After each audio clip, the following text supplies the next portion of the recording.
the Anayaon Jubilee General Assembly at the Basilica of Our Lady of Benefrancia, Archbishop and Gascon, and at 5 o'clock p.m.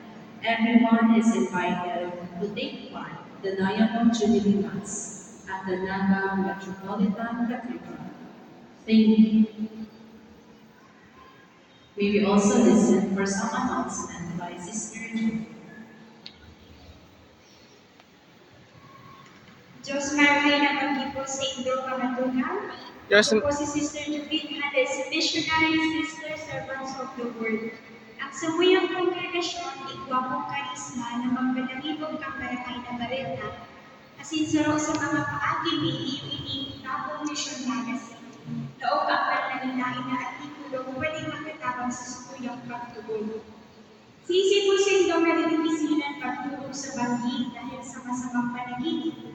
Ikuputing tingkilya na aning tabangan ng magpangadji para maiwasan ang masamang panaginip. Siriman may artikulo na mamayo para maging marahay ng manugang na lalaki. Ano po ba ang mga bertud na kailangan tanganing maging banal na manugang na lalaki? Iguaman din po komik sa likodan para sa mga ating manunod sa sakramento ng kumbing. Asin artikulo, ano po ang doktrina ng sakuyang simbahan, manunod sa faith, asin pagsusugan. Nakadaklan na beses na inilintang gano'n normal.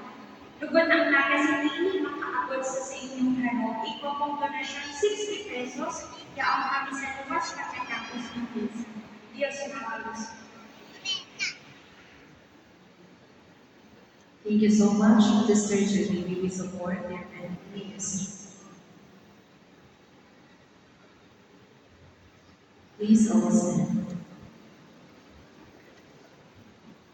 The Lord be with you. And with your spirit. May Almighty bless you, the Father, and the Son, and the Holy Spirit. Amen. Go in peace to love and serve.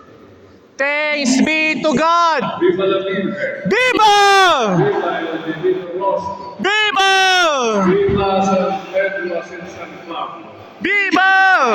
Maria natin po sa Diyos. Mas maray na banggi po, Father.